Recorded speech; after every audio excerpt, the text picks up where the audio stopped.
When it comes to country music, you could argue that there are few who had such heights as Brooks and Dunn. They were and are an incredible duo who did many wonderful things together and had legendary tracks and albums that would inspire solo and duo singers for many years to come. Yet, you have to wonder about certain things that have happened between them over the years and what recent events may have put out about how the two were really feeling. When you look at certain health scares to moments from key interviews, there'd just be something deeper going on here than anyone really realized, which is shocking in more ways than one. We'll break it all down for you, but first, be sure to like the video and subscribe to the channel. 5. Ronnie's on-stage health scare. We start our tale with one of the scariest moments in the duo's history. The two were doing a packed show in Indianapolis during an encore set, and the two seemed to be rocking it hard. They had just done a long performance, but nothing seemed to be the matter. However, at one point during the encore, something was off about Ronnie Dunn. It started off simple. He was gripping the microphone harder than he usually did when he sang, and there was a small shake of his head that his bandmates noticed. Then, later on, other small signs started to show that something was off. Finally, Ronnie walked toward the fan base and waved to them in a way that made everyone wonder if he was saying the final goodbye, if you will, before walking off the stage. An emotional goodbye is common in country sets, but not while the band was still playing. The rest of the crew, including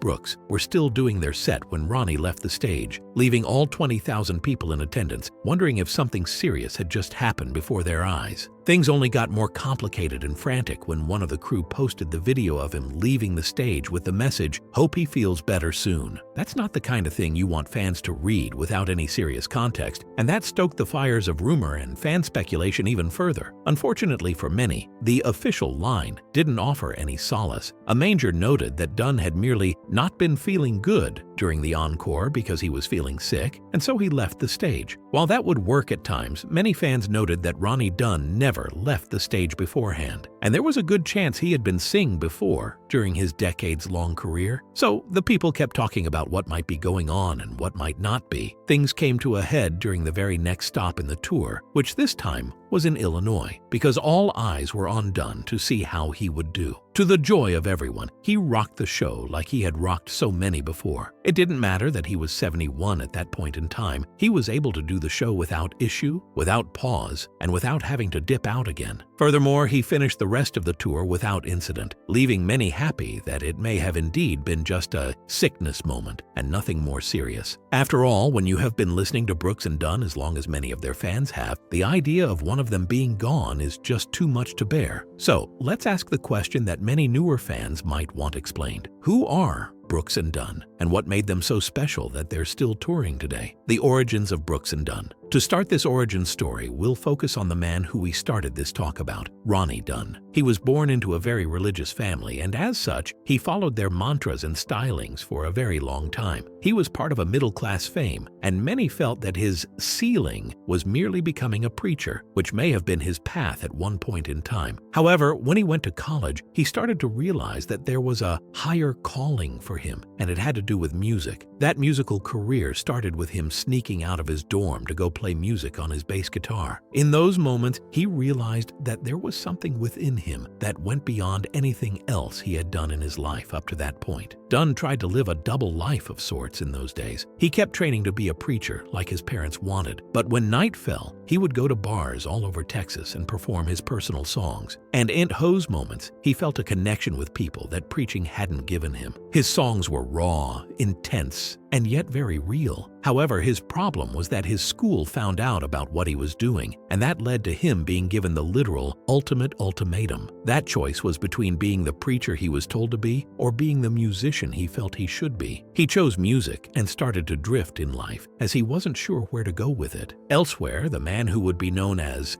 Brooks had a life that was the opposite of his soon-to-be partner, as music was all around him, and he wanted to embrace it with both arms. So much so that in 1976, he went to Nashville and started his music career by writing for other hit artists. His songs were hits, and that helped him for years to come. As for Dunn, he was still struggling to find his way in the music world until a friend of his entered him into a music contest, and he won it. The first place prize was a recording session in Nashville. This led to him getting referred to a man named Tim Dubois, who had a knack for finding those with hidden talents and knowing what to do with him. After hearing Dunn's track and feeling that Kix Brooks had the ability to be a stage performer, he put the two together, and once they made a demo, everything changed. By June 1991, Brooks and Dunn was born, and their very first album, Brand New Man, had not one, not two, but four #1 hits one after another. Duos just didn't do that, and yet Brooks and Dunn did. The success. While it's easy to look at Brooks and Dunn right now and think of them as one of the greatest duos in country music history, if not music history altogether, there were many in the industry who wondered if this was something more akin to a lightning strike moment, not unlike with performers like MC Hammer. The twist was that they weren't just wrong, they were very wrong. What Brooks and Dunn did was have a look and sound that many in that era of country music simply didn't. Audiences were loving every note they played and sang, and they wanted more of it. They were so good that others wanted to try and emulate what they did because they knew that people would love it. Eventually, they made their second album, which sold millions, cranked out more #1 hits, and continued their dominance. Fast forward a few more years, and the two finally won a Grammy for their performances, and those kinds of things would follow them around for a while. In fact, they were the CMA Awards' first ever duo to win Entertainer of the Year. That's skill right there. In fact, for over a decade, the duo won Best Duo Award every single time, only losing it once to Montgomery Gentry. Even when they weren't rocking the stage, they were helping other people in any way they could. Both Brooks and Dunn were well-known philanthropists. Whether it was Brooks' music programs or Dunn raising money for breast cancer charities, they were known for giving back because that's what they wanted to do, and many wondered if the ride would simply never end. 2. The breakup. So, you can imagine the shock that many people had when the two DID stopped the ride back in 2009. Now, unlike many other musical acts that have come before them and after them, they didn't suddenly hate each other or anything controversial like that. Instead, they were just feeling the literal burnout of being on constant tour and being so dominant for so long. Not unlike certain people who are at the top forever, the spark fell away, and they needed something new to do. For Kix Brooks, the answer was easy about what came next. He went into radio and even hosted a country countdown show where he could stay close to the music, while also uniting older and younger fans. He even did some Hollywood stuff via small film roles. As for Ronnie Dunn, though, things were far more complicated, as he struggled to figure out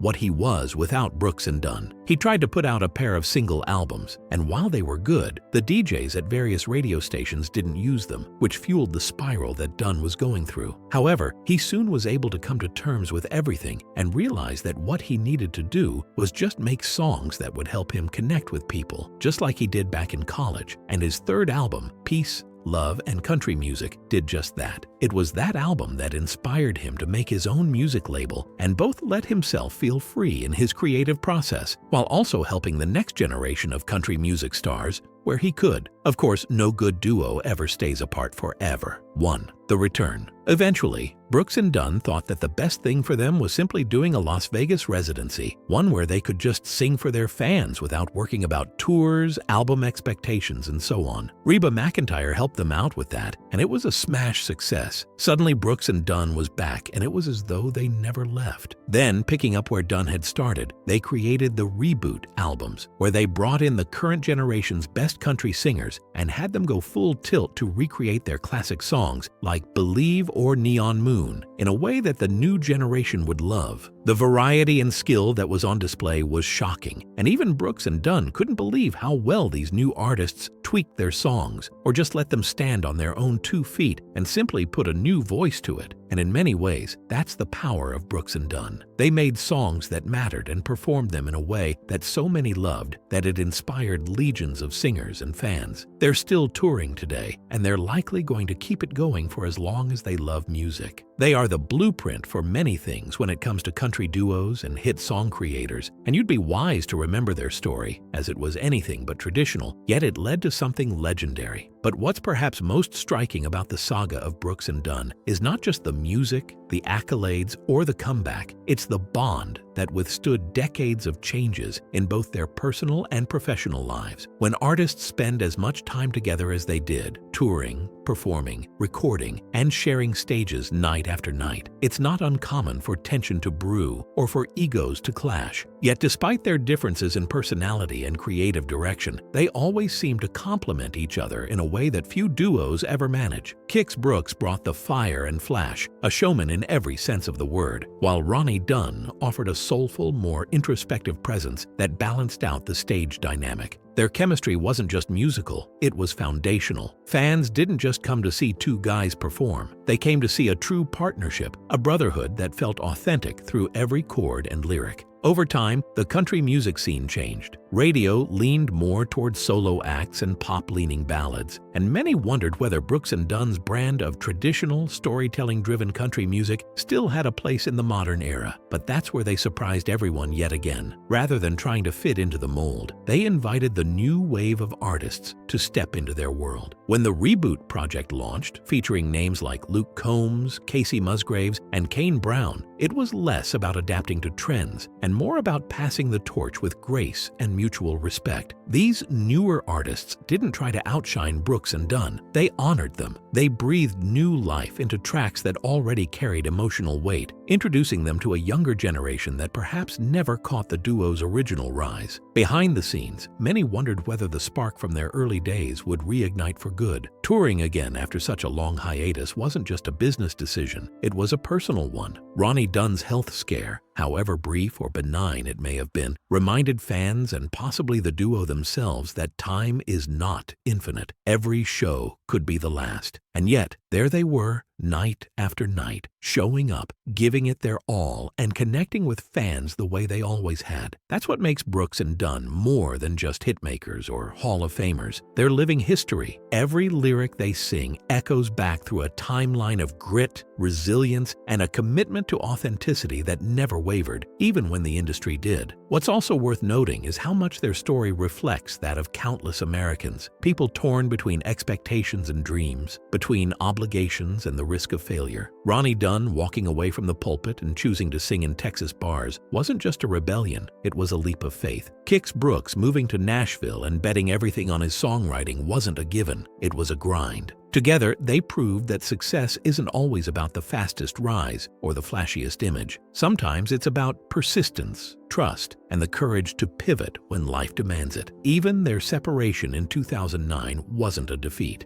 It was a pause, a breather that allowed them both to rediscover their identities and come back stronger, more aligned, and ready for the next chapter. In many ways, Brooks and Dunn are still teaching lessons, not just in music, but in life. They've shown that you can reinvent yourself, that fame doesn't have to come at the cost of friendship, and that true legacy is built not in moments of triumph alone, but in how you handle the moments of doubt, distance, and difficulty. Whether it's Ronnie's solo journey through adversity or Kix's quiet yet steady evolution into a cultural staple through radio and film, they each carved out new spaces without stepping on each other's toes. And when they reunited, it wasn't because they had to, it was because they wanted to. That kind of reunion resonates deeper than any chart topper ever could. And that's all from the story of Brooks and Dunn, and how certain moments made many wonder in their fan base and beyond what in the world was happening, and whether the two would work it out and keep rocking it like they had done for decades. What did you think of these insights into the legendary duo? What is your favorite song or album that Brooks and Dunn has